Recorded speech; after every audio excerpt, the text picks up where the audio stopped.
아침 일라디오. 안녕하십니까. 오늘 아침 일라디오 아나운서 오승원입니다.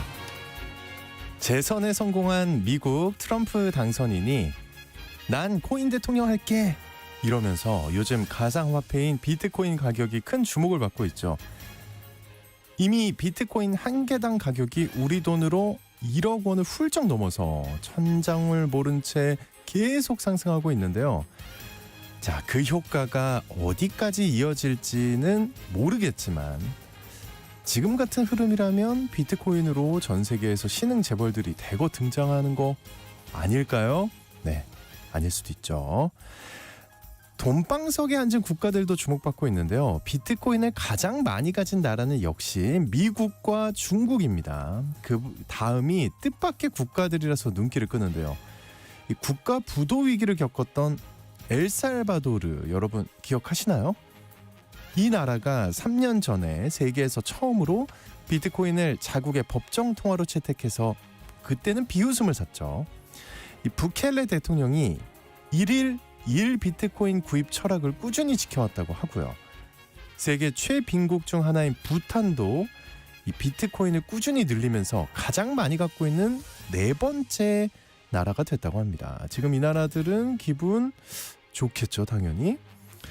여전히 비트코인은 근데 극심한 가격 변동성을 가진 자산인데다 이 규제에 대한 불확실성 등으로 불안하게 여겨지지만요. 또 어떻게 매일 시세를 보고 있자니 적절한 투자 시기를 놓친 것 같아 아쉽고 난 너무 새 가슴인가 해서 속상하고 이래서 언제 돈 벌까 싶은데 이거 저만 그런가요, 여러분? 11월 13일 수요일 오늘 아침 일라디오 출발합니다.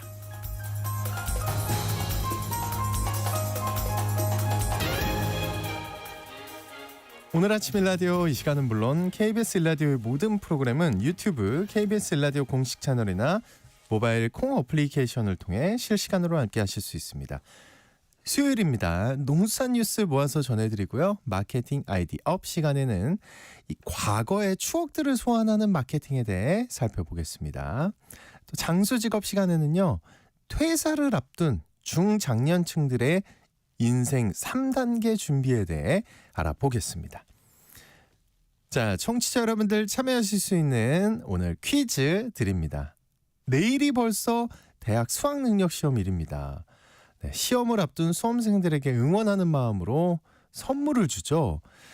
근데 요즘 수험생들이 가장 선호하는 선물은요. 모바일 상품권이라고 합니다. 그러다 보니까 수험생 선물하면 떠오르던 찹쌀떡과 이것이 잘 안 팔린다고 하는데요. 이것은 녹으면서 치아에 끈적끈적하게 달라붙어서 시험에 꼭 붙어라 하는 의미로 선물했던 거죠. 그런데 이것 먹어라. 나쁘게 쓰면 욕이 되기도 하고요. 너무 쉽죠?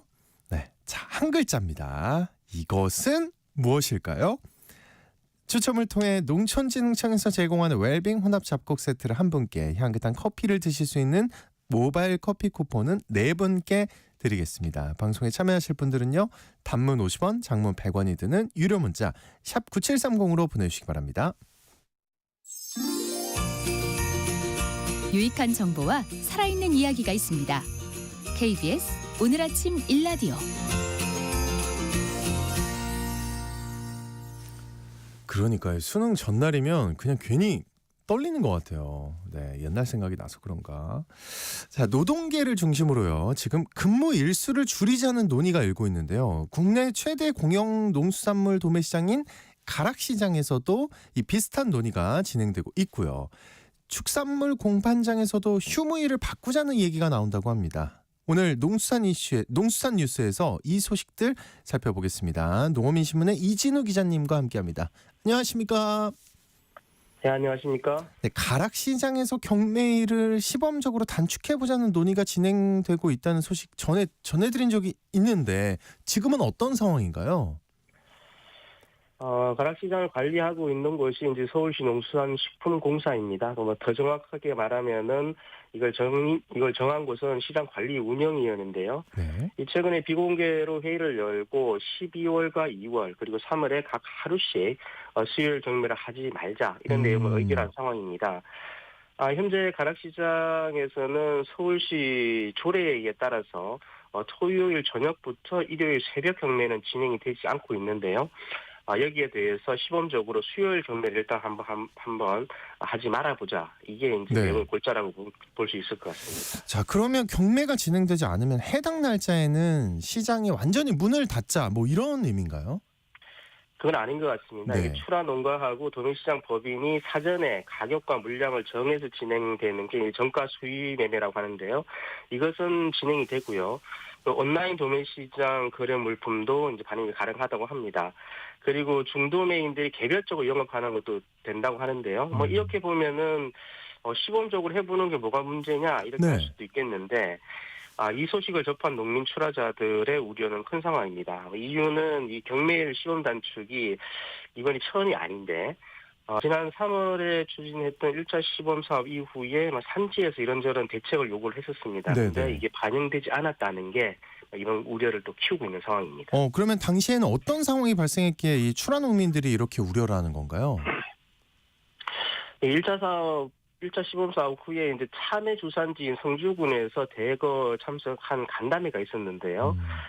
이때는 수요일이 아닌 토요일 경매를 하지 않는 방식으로 시범 사업이 진행이 됐었습니다. 그런데 이제 한창 출하 시기였던 참외가 이제 직격탄을 맞았던 건데 성주 참외가 가락시장으로 출하되는 물량이 전체 생산 비중이 한 15% 정도 된다고 합니다. 네.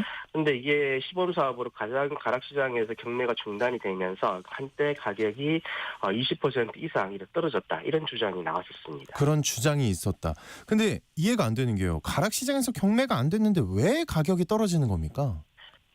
이 성주군에서는 자체적으로 참외 경매장을 또 운영하고 있는데요.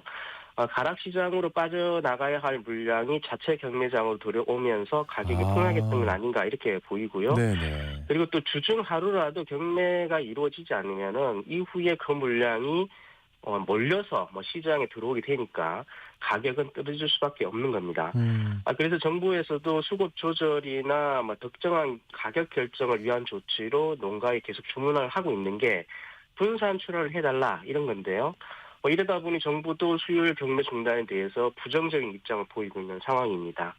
어쨌든 서울시 공사에서는 아직 시범 사업을 시행하겠다는 확정된 공고나 보도 자료는 아직 내지 않고 있는 그런 상황입니다. 네, 아직은 확정이 아니다. 근데 축산물 공판장에서도 휴무일을 좀 바꾸는 게 어떻겠나 하는 얘기가 나온다고 하던데요. 그렇습니다. 이게 토요일하고 일요일이 휴무일인데요. 그러다 보니까 금요일에 도축 물량이 거의 없는 상황입니다. 그래서 경매 마리수를 보면은 화, 수, 목 이렇게 집중이 되고 금요일은 경매 마리수가 크게 줄었다가 월요일은 거의 없는 그런 상황이 이어지고 있습니다. 이 금요일에 정상 근무를 하잖아요, 그죠? 근데 왜 그렇습니다. 도축이 거의 이루어지지 않느냐? 이 이유가 뭔가요? 이게 도축을 해서 바로 경매가 이루어지면은 상관이 없는데요. 이게 그렇게 되지 않고 냉장 상태에서 보관 후에 등급 판정을 하고 그 이후에 경매가 진행이 됩니다. 그런데 이제 그 위에 경매를 할 수 있는 날짜인 토요일과 일요일이 이제 쉬는 날이다 보니까 네. 금요일에는 도축이 거의 이루어지지 않고 있는 겁니다. 또 이게 오래 보관하면은 수분이 빠져나가면서 감모가 발생하는 것도 이유이기도 한데요. 그래서 금요일과 토요일에 도축을 쉬고 일요일에 도축 라인을 가동하는 게 분산 출하 등의 측면에서 효과가 있지 않겠냐 이런 건데 이것도 아시다시피 이제 근무 환경과 관련된 일이라서 그쵸, 예. 변경이 쉽지는 않아 보이는 그런 사안인 것 같습니다. 네. 야, 어렵네요. 그리고 우분, 그러니까 소똥이죠. 이걸 이용해서 만든 고체 연료가 발전 사업장에서 재생에너지원으로 활용된다는 소식이 있다고요? 네, 가축분을 이용해서 만든 고체 연료를 재생에너지원으로 활용하기 위한 범부처 간 협업이 추진이 되는데요. 최근 농림축산식품부하고 환경부 그리고 농협경제지주축산경제부분과 한국남부발전이 가축분 고체연료 활용 활성화를 위한 업무협약을 체결하고요. 이 남부발전을 시작으로 오는 2030년 1단위 4,000톤의 가축분 고체연료를 발전 사업소를 비롯해서 다양한 부분에서 사용할 수 있도록 적극 이렇게 지원하기로 했습니다. 네. 근데 4,000톤이면 어느 정도 물량이라고 봐야 되는 건가요? 이게 축종별로 차이가 또 크기 때문에 이게 가축부는 또 전반적으로 수분 함량을 많이 함유를 하고 있기 때문에 네. 이게 정확하게 1,4,000톤이면은 배출되는 가축분으로는 얼마다 이렇게 말씀드리기는 좀 어려울 것 같고요. 다만 농기품부가 온실가스 감축 효과를 분석한 게 있는데요. 1,4,000톤 규모로 가축분 고초 연료를 사용할 경우에 자동차 110만 대 분의 온실가스 감축 효과가 발생한다 이렇게 이야기하고 있습니다. 특히 사료 원료의 대부분은 수입에 의존하고 있고요. 또 가축이 먹은 이 사료를 100% 또 소화시키지 못한다는 점에서 자원화 효과가 크다고 평가되는 게 바로 이 축분인데요. 네. 이런 상황에서 양부처가 적극적으로 지원에 나선다고 하니까 이번에는 좀 기대를 한번 해봐도 좋지 않을까 이렇게 생각이 됩니다. 네. 알겠습니다. 자, 지금까지 농어민신문의 이진우 기자님과 농수산 뉴스 살펴봤습니다. 오늘 말씀 고맙습니다. 감사합니다.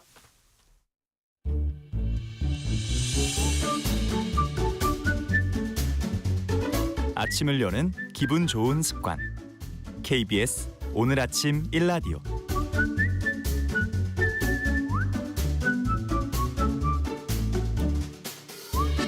어떻게 많이 팔 것인가? 다양한 마케팅 전략을 살펴보는 마케팅 아이디 업 시간입니다. 오늘은 추억을 소환하는 마케팅에 대해서 살펴보겠습니다. 마이테이스트의 민지영 대표님과 함께합니다. 어서 오십시오. 네, 안녕하세요. 네, 추억과 연관된 마케팅 사례들 어떤 것부터 살펴볼 수 있을까요? 네, 우선 추억을 하는 대표적인 사례 중에 하나가 바로 콘텐츠입니다. 콘텐츠. 우리가 과거에 봤던 영화, 드라마 이런 보기? 것들. 네, 맞아요. 예, 예. 네, 그런데 이렇게 콘텐츠에서도 레트로 열풍이 불면서 과거에 인기 있었던 명작을 다시 재개봉하거나 다시 재공개하는 것들이 이제 추억 마케팅에서 가장 대표적으로 쓰이는 사례들인데요. 이제 그 당시에 태어나지 않았던 젊은 1, 20대 관객들도 모으고 그리고 이미 봤던 영화를 재관람하는 30대 이상의 관객까지 모으면서 줄어드는 이제 관객들을 다시 한번 불러 모으는 효과도 있고요. 네.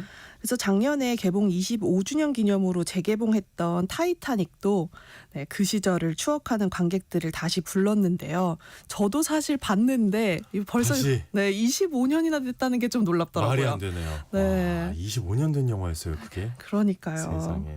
그래서 비디오로 영화를 봤던 추억도 이야기를 하는 분들이 계셨고 동네 영화관에서 줄 서서 영화를 봤다. 이런 요즘에는 전혀 상상될 수 없는 그쵸. 일이네요. 예. 그런 문화들을 얘기하면서 추억하는 분들의 후기들도 많이 보게 됐는데 세월이 지나도 여전히 감동적인 스토리였다라는 이야기들도 하시고요. 그래서 또한 OTT 플랫폼 중 한 곳에서도 뭐 새로운 클래식 프로젝트를 통해서 20년이 된 내 이름은 김삼순이라는 드라마. 재밌게 봤었는데. 그쵸. 예. 시청률이 50%가 50%였어요. 나온 적이 있다고 하니까 아마 상상할 수 없는 숫자네요, 진짜. 예. 지금은 정말 상상이 안 되는 시청률이죠. 5%만 나와도 대박이라 그러는데 이제. 그러니까요. 그래서 이거를 OTT에서 딱 잡아서 리마스터링을 했습니다. 그런데 드라마 원작을 그대로 공개하는 게 아니라 16부작이었던 원작을 8부작으로 축약을 했고요.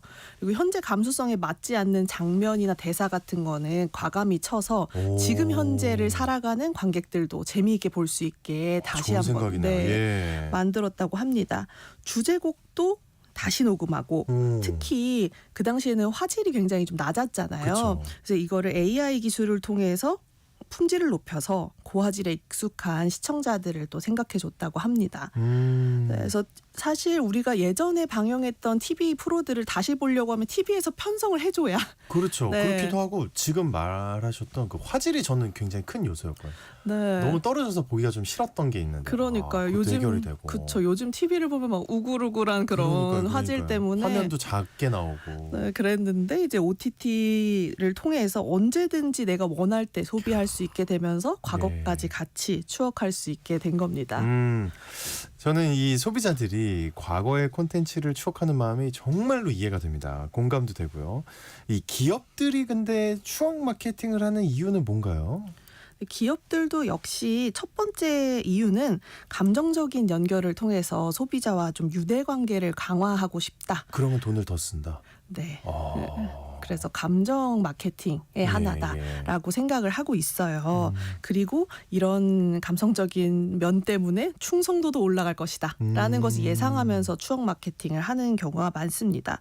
왜냐하면 우리가 예전 추억은 미화된다 이런 말도 있잖아요. 그러니까 과거의 긍정적인 경험이나 감정 때문에 소비자들이 마케팅을 주체한 현재 브랜드한테까지도 더 친숙한 느낌을 갖게 된다라고 예상을 하게 되는 겁니다. 네네.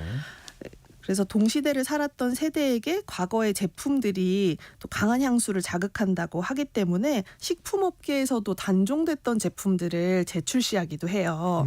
그래서 어릴 때 저희가 풍선껌 많이 불었잖아요. 예. 그래서 요즘에는 껌을 거의 볼 수 없는데 그러네요. 또 생각해보니까 그것도 그러네요. 네, 예. 그래서 그런 과일 풍선껌을 레트로 시리즈로 다시 출시하기도 하고요. 뭐 단종됐던 특정 맛의 감자칩, 뭐 단종됐던 과자나 라면 같은 것들을 소비자들이 SNS에서 추억을 한다라는 글들을 보면 바로 다시 재출시하는 케이스들도 많이 있습니다. 네. 근데 궁금한 게 라면은 어떤 거?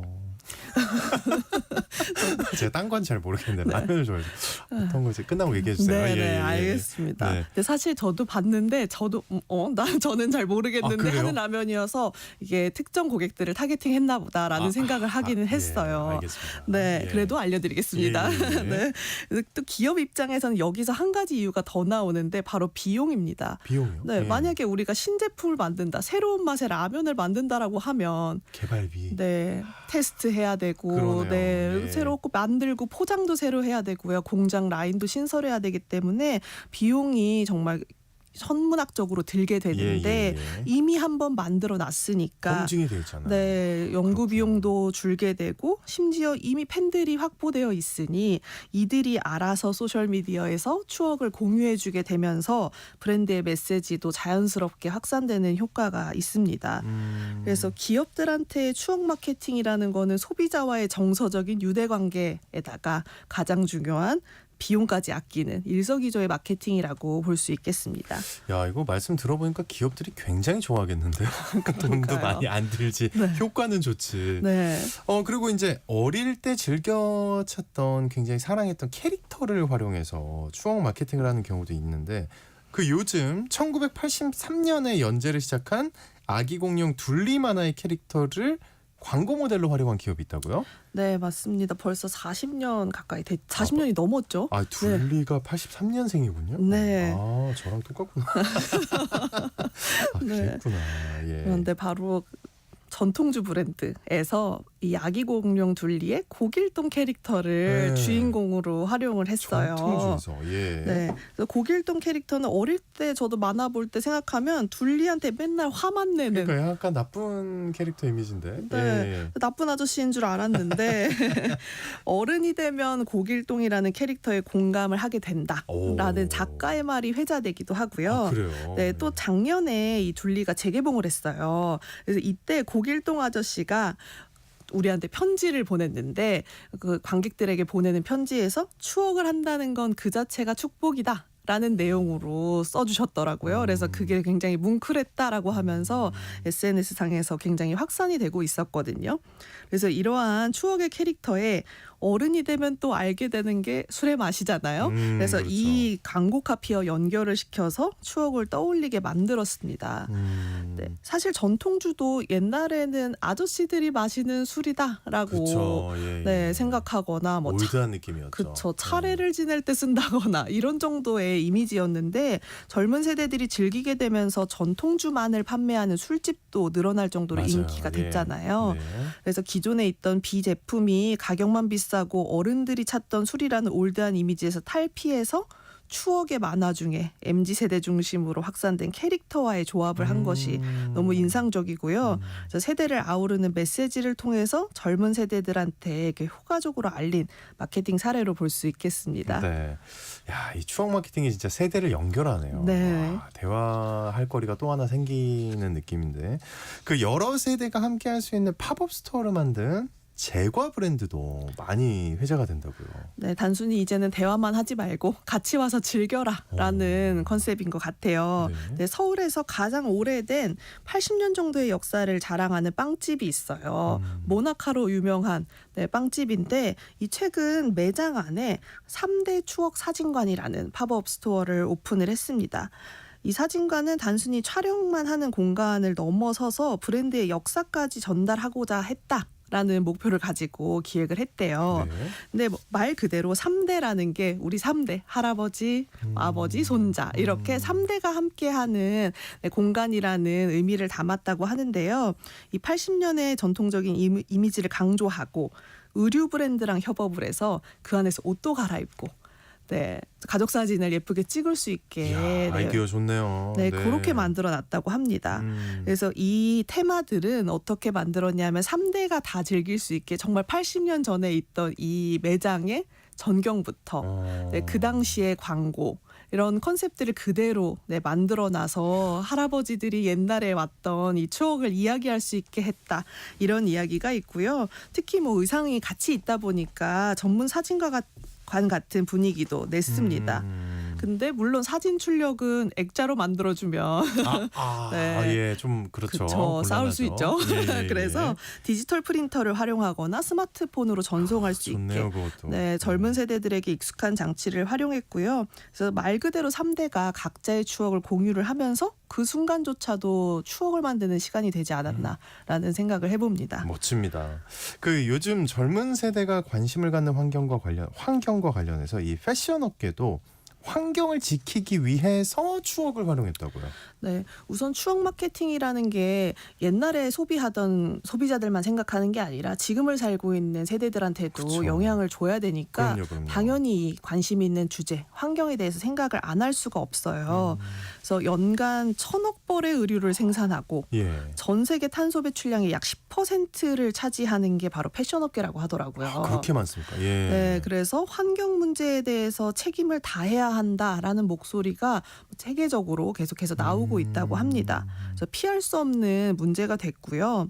그래서 지속 가능한 패션이라는 개념이 기업과 브랜드들 사이에서 유행을 하면서 잘 아시는 사례들이겠지만 친환경 소재를 활용한 의류를 만들었다거나 혹은 모 기업은 우리 옷을 구매하지 말아라라고 하는 심지어 네, 예. 극단적인 우리 옷 사지 마세요. 맞아요. 그게 바로 환경을 위한 길이다라고 하는 극단적인 카피를 활용해서 다양한 방향으로. 저 진짜 이 기업 찾아봤잖아요. 그래서 신기해가지고. 그렇죠. 그런데 또 사람들이 이걸 보고 더 그러니까. 네, 좋아하고 더, 이게 맞나? 더 산다는 게 조금 아이러니합니다. 네네네. 그런데 이번에 소개해드릴 사례는 레트로의 유행과 함께 인기를 얻었던 구제 패션이에요. 그런데 구제 패션이라고 하면 창고에 뭔가 쌓여 있는 또 이미지라든지 조금 더러운 옷들이다라는 생각을 할 수도 있는데 카피들을 이렇게 만들었어요. 구제 옷이 나를 구제한다. 구제 옷을 입으면 지구를 구제한다. 아하. 네, 이러한 광고 카피와 컨셉들로 의류 판매점이 늘고 있거든요. 그래서 예전에는 오래된 옷을 저렴하게 산다라는 인식이 있었지만 이제는 그 당시에 생산됐던 브랜드의 철학을 같이 소개하기도 하고요. 완전히 새로운 형태로 리폼하거나 디자인을 해서 세상에 단 하나뿐인 나만의 의류를 만들어서 가치를 부여하기도 하더라고요. 그래서 그런가 요즘 안 그래도 저 어린 친구들이 예전에 봤던 브랜드를 입고 다니는 거 봤는데 이게 이런 유행인가 보네요. 네, 맞아요. 지금은 다시 생산하는 건 아니지만 구제샵에서 그런 브랜드들의 제품들을 산다고 하고요. 제가 안 그래도 저번 주에 그걸 보면서 이상하네. 저걸 요즘도 판다고? 이 생각을 했거든요. 네. 아, 그랬군요. 맞아요. 예. 그래서 압구정동이나 뭐 이런 성수동 같은 번화가에 꼭 구제 매장이 하나씩 생겨나고 있다고 합니다. 그래서 이 슬로우 패션에 추억을 더하는 이 환경을 위한 소비가 유행을 할 거라는 기대도 되고 나중에는 우리가 내 옷을 판매할 때도 내가 이 옷과 함께했던 추억을 적어서 세상에. 가치를 더해보면 조금 더 중고 거래를 할 때도 좀 더 재미있지 않을까라는 생각도 해봤습니다. 자, 그리고 여행을 가면은 이제 관광지를 추억할 수 있는 기념품 많이 사잖아요, 그죠? 근데 또 과한 추억 마케팅으로 논란이 된 네. 이런 데가 있다고요? 맞아요. 넘치는 건 모자라는 것만 못하다라는 말이 딱 맞는 것 같아요. 예. 이탈리아의 한 호수 마을에서 기념품으로 캔에 공기를 담아서 판매하기 시작을 했습니다. 세상에. 기사가 많이 났더라고요. 네, 마케팅 회사에서 추억을 위한 기념품으로 100% 이 호수에서 채취했다라고 하는 공기를 야, 너무했네요, 근데. 네, 예. 판매하고 있어요. 무려 15,000원이라고 합니다. 네. 캔에 들어간 공기가. 네. 예. 그래서 마케팅 회사에서는 소비자들이 이 호수에서 느꼈던 힐링과 자연의 아름다움을 그대로 보여줄 수 있을 거라고 예상을 했지만 소비자들은 굉장히 아이러니하다라고 지적을 했고 이게 과연 진정성이 있는 아이템이 맞는가라고 의심을 하면서 찬반 논란이 계속되고 있거든요. 예. 그래서 이슈가 돼서 관심이 올라갔으니까 마케팅 효과가 있는 거 아니냐라고 생각하실 수 있는데 아닌 것 같아요. 네, 맞아요. 예. 사실은 그걸 추억하는 소비자들이 선택해주는 것이 가장 중요하기 때문에 그 균형을 가장 잘 맞추는 것이 중요하지 않나라는 생각을 해봅니다. 네. 자, 외려 안 하는 이만 못할 수도 있다. 이 점도 참고해야겠습니다. 마케팅 아이디어.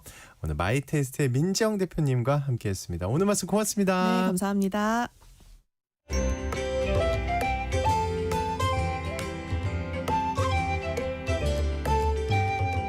상쾌한 하루의 시작. KBS 오늘 아침 1라디오.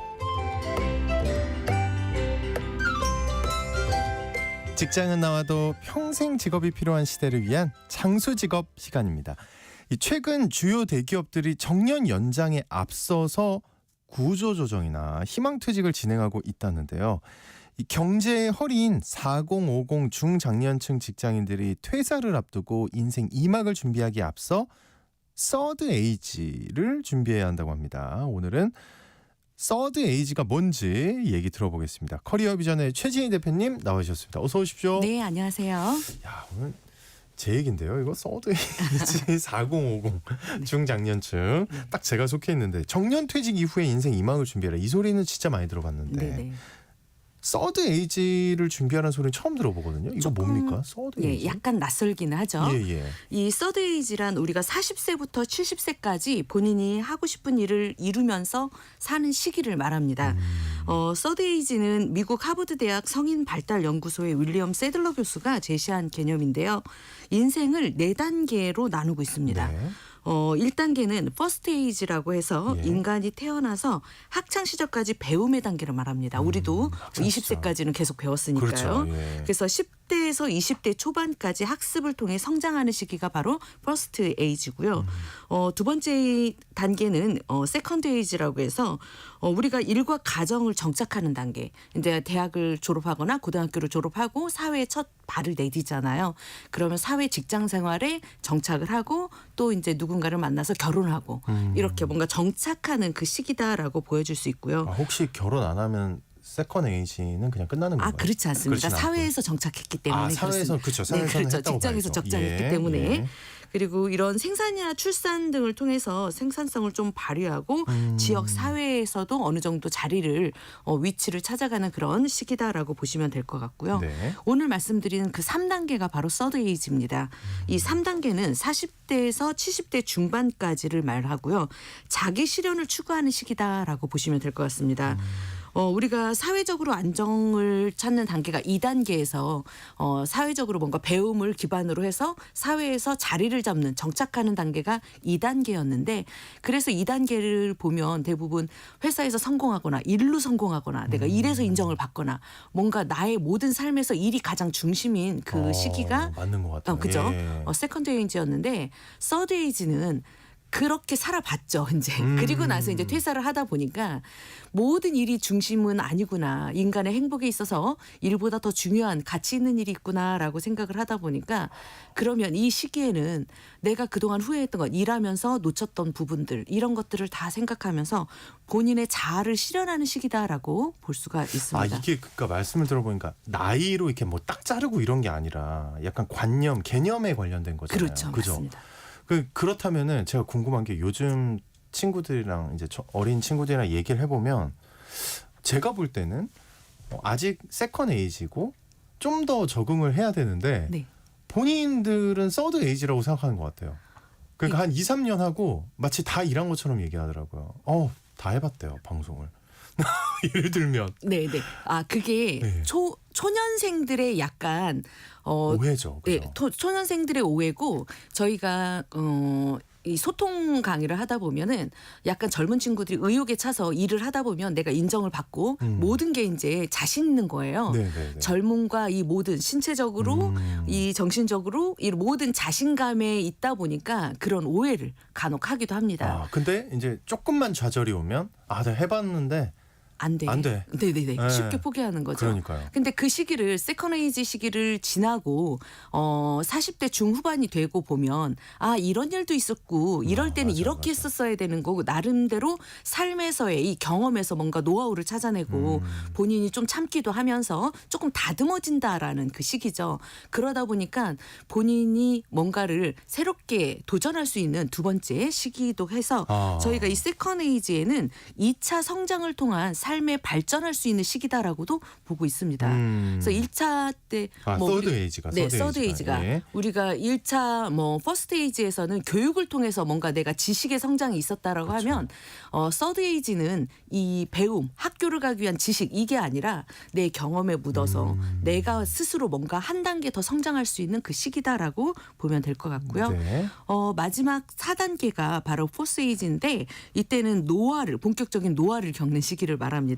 하지만 노화라고 해서 그냥 노화를 받아들이는 게 아니라 좀 성공적으로 나이 들 수 있는 방법 어떻게 하면 내가 이 나이는 들지만 아름답게 생을 잘 살았다라고 이렇게 느껴질 수 있게끔 어떻게 하면 이런 삶을 살 수 있을까 고민하는 이 시기가 바로 포스 에이지입니다. 이렇게 인생을 4단계로 나누고 있다 보니까 우리가 지금 이번에 40대 분들이 많이 퇴사를 하지 않습니까? 이런 서드 에이지에 대해서 한 번은 생각을 해보시면 좋을 것 같습니다. 그러니까 이게 저는 이제 기사로 요즘 많이 접했어요. 네. 그 40, 50대가 그러니까 정년 연장을 하기 전에 구조조정부터 한다고. 네, 맞습니다. 와, 되게 어떻게 좀 슬프기도 하고 네. 마음 아프기도 한데 우리가 그러면 서드 에이지를 되게 눈여겨봐야 되는 거잖아요. 네네. 어떤 이유들이 더 있을까요? 아무래도 경제 불황이고 이게 네. 저성장 추세가 지속되다 보니까 기업들도 많이 어렵습니다. 그리고 최근에 이제 이 초고령화 시대에 접어들면서 중앙정부와 광역 지자체에서 정년 연장의 움직임이 사회적으로 확산되고 많이 있거든요. 보이긴 해요. 예. 네, 그래서 지자체부터 벌써 정년을 연장하고 있기 때문에 기업들이 이런 분위기 속에서 압박이 들어오는 거죠. 그럼 우리도 이제 곧 정년 연장을 이제 해야 되는 되는데. 시기가 왔는데 정년 연장을 하기 전에 미리 사전에 정리할 건 좀 정리하자. 그 사람은 이제 한마디로 가지치기 하듯이 그렇죠. 예, 그거잖아요. 네, 예. 정년 연장에 앞서서 이런 구조조정이나 희망퇴직을 진행을 했고요. 그러다 보니까 신사후정 시대가 도래했다라는 말이 나오고 신사후정. 있습니다. 네, 우리가 1997년 IMF 외환위기 때 사후정이라는 많이 단어가 들었죠. 있었습니다. 예, 그죠? 예, 사후정 40대 50대가 정년 45세에 정년퇴직을 하는 맞아요. 예. 이 사후정이라는 말도 있었고 그 당시에 신조어를 좀 다시 살펴보면 명퇴라고 해서 명예퇴직을 줄여서 명퇴라고 했습니다. 예, 예. 그리고 동퇴는 한겨울에 퇴직하는 걸 동퇴라고 얘기를 했었고 진짜 슬픈 말이다. 또 황퇴라는 말도 황퇴는 있었죠. 뭐예요? 황당한 퇴직. 지금 같은 이런 세상에. 황당한 퇴직도 황퇴라고 했고 우리가 생선에 비유했을 때 조기는 이제 조기퇴직 하는 걸 말했습니다. 그래서 이런 사후정이라는 단어를 좀 많이 들었는데 지금 56세에 정년퇴직해서 지금 65세로 정년을 연장하고 있지 않습니까? 그런데 97년도 IMF 당시에는 56세까지 남아있으면 도둑놈이라고 해서 5, 6도라는 이런 그것도 신조어도 들어봤어요. 있었습니다. 예. 그러다 보니까 지금 희망퇴직을 할 때 이게 약간 눈치가 보이기도 하는 거죠. 이런 용어들이 최근에 다시 나오기 시작을 하고 있습니다. 그때 못지않게 지금 어렵다라는 이 실정을 반영하고 있고요. 그러다 보니까 이 40, 50대의 퇴사자들이 정말 많이 늘어나고 있습니다. 어제 통계청에 따르면 올 상반기 6월까지 이 기준으로 봤을 때 40, 50대 실직자 중에 비자발적 실직자가 네. 차지하는 비중이 50.8%라고 나왔습니다. 이 수치는 우리가 2014년도에 비자발적 퇴직자들은 42.3%에 불과했는데 불과 한 10년 정도 만에 이제 8.5%가 늘어났다라고 보시면 될 것 같고요. 그만큼 지금 경제가 어렵다는 거죠. 네네네.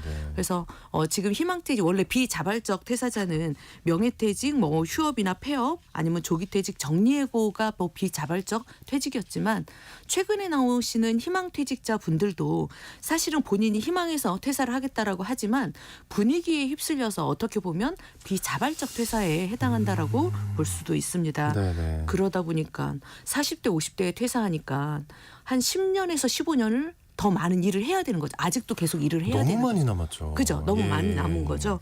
그래서 우리가 이 서드 에이지를 좀 눈여겨보시고 이때 우리가 뭘 좀 더 준비해서 마음을 단단하게 해야 되는지를 알아볼 필요가 있을 것 같습니다. 좀 넘어가서 서드 에이지의 개념이 약간 다른 퍼스트 에이지나 세컨 에이지 그리고 마지막에 이제 포스 에이지 다른 인생 단계와 어떤 면에서 좀 극명한 차이가 있나요? 아무래도 서드 에이지 같은 경우는 자아실현의 시기라고 말씀을 드렸습니다. 자아실현. 네, 자아실현. 내가 하고 싶었던 것. 나 옛날에 이거 하고 싶었는데, 이거 갖고 싶었는데, 이런 본인이 갖고 있는 본인의 그런 자아의 본질을 완전히 실현하는 일을 말하는데요. 예를 들자면 나는 여행을 하고 싶은데 그동안 못했다. 그러면 여행을 하면서 좀 살고 싶어. 이번에 나는 좀 여행 좀 더 많이 하는 그런 일을 할 건데 아니면 나는 사업을 하고 싶었는데 직장에서 경험을 쌓았으니까 이걸 기반으로 새로운 사업을 새롭게 시작할 거야 라는 기존에 내가 해보지 못했던 마음속에 담아뒀던 이걸 행동으로 실제로 옮길 수 있는 그런 시기다라고 보실 수 있고요. 또 사회 공헌 활동도 사실 일에 쪼달려서 못했잖아요. 이제 한번 돌아보니까 좀 더 인생에 가치 있는 일이 뭘까라고 할 때 이런 봉사활동도 할 수 있구나라고 해서 그런 자아실현의 시기가 좀 다른 시기 뭐 우리가 퍼스트 에이지나 세컨드 에이지 그리고 퍼스트 에이지보다는 다른 조금 더 본인을 위한 그런 시간이라고 볼 수가 있고요. 원래 매슬로우의 욕구 단계서를 보면 예. 1단계는 우리가 생리적 욕구라고 하고 2단계는 안전의 오랜만에 욕구, 그죠? 예. 3단계는 이런 소속이나 사랑의 욕구고 4단계가 존경의 욕구고 마지막 5단계가 자아실현의 욕구거든요. 그만큼 매슬로우는 최고 수준의 욕구로 자아실현을 강조를 하고 있는데요. 자아실현은 본인의 잠재적 능력을 좀 더 발현해서 해보지 못했던 걸 실컷 해볼 수 있는 그 시기니까 우리가 이 시기를 잠재적 능력을 내가 발현할 수 있는 그 시기다라고 보시면 좋을 것 일단 같습니다. 태도와 마음을 좀 굳건하게 먹어야겠네요. 그죠. 예, 그렇게 되려면. 내면을 좀 더 만족하는 그런 행복을 추구하는 시기다라고 보셔야 될 것 같고요. 그래서 이 시기에는 좀 새로운 성장을 위해서 배움이 필요한 시기입니다. 예를 들어서 우리가 뭐 방송통신대학이나 온라인 강의를 통해서 내가 기존에 배우고 싶었던 거 못했다고 하면 이번 기회에 좀 더 배워서 이 배움을 토대로 또 다른 새로운 일에 뭐 도전을 할 수 있는 그 시기이기도 하고 또 내가 기존에 뭐 이 취미생활을 하고 싶었는데 몰라서 못했던 건 새로의 배움의 시기죠. 차라리. 우리 예. 오 아나운서도 예. 스키스쿠버 잘하시잖아요. 예. 그런 강사가 되었죠. 그렇죠. 그럼 나도 오 아나운서한테 한번 배우고 싶은데 너무 좋죠. 제가 이제 그런 생각이 들 수 있잖아요. 그런 배움의 시기가 될 수 있다라는 거죠. 그리고 일과 여가가 좀 어느 정도 조화로운 시기이기도 하고 자아 정체성을 확립할 수 있는 가장 큰 차이점이 있습니다. 네네. 그동안 나를 벗어두고 가족이나 부모를 위해서 막 일을 했다면 내가 진짜 원하는 건 무엇이었지? 내가 진짜 원하는 게 뭐야? 나는 누구였지? 뭐 이런 나를 찾아가는 그 시기인 거죠. 저도 이런 전직 교육을 올해 뭐 2박 3일, 4박 5일 정도 하고 있는데 그 교육 중에 어떤 부분이 가장 기억에 남습니까? 이렇게 물어보면 항상 나에 대해서 몰랐는데 나에 대해서 알 수 있는 시간이어서 너무 감사한 시간이었다. 서드 에이지인데도 나에 대해서 모르나? 네. 왜 나를 찾을 시간이 없었던 거죠. 다 너무 바빴고. 그렇죠. 가족을 위해서 헌신하는 삶을 살아왔기 때문에 나에 대해서 알 수 있는 그 시간이 없었다는 거예요. 어떤 분들은 울기도 하고 그러시는데 예, 말만 들어도 전 슬퍼요. 네, 예. 그래서 이 서드 에이지 기간에 우리가 단순한 퇴사라고 생각하지 마시고 새로운 가능성과 본인이 좀 더 성장할 수 있는 그 시기다라고 생각을 좀 먹고 이 서드 에이지를 준비하셨으면 좋을 것 같습니다. 일단 무너지지 말고 힘있게 에너지 있게 가야겠네요. 네, 그렇습니다. 자, 알겠습니다. 창조직업 시간 오늘은 40대 후 퇴사자들이 알아두면 좋을 서드 에이지에 대해서 말씀 들어봤습니다. 커리어 비전의 최진희 대표님과 함께했습니다. 오늘 말씀 고맙습니다. 네, 감사합니다. 네, 오늘 퀴즈의 정답은요. 엿이었습니다. 8280님 정답 보내주셨고 0893님도 정답 보내주셨습니다. 네, 5310님, 저는 조카가 임용고시를 앞두고 있어서 뭘 사서 보낼까 했는데 기프티콘 괜찮네요 라고. 네, 제일 좋아한대요. 그리고 4333님도 엿을 너무 좋아하는 1인이라고. 화장하다가 문자 보내신다고. 아이고, 예, 마무리 잘 하시고요. 네, 중복 당첨 여부 확인 후에 홈페이지에 당첨자 올려놓도록 하겠습니다. 여러분 오늘 모두 좋은 하루 보내시고요. 전 내일 다시 돌아올게요.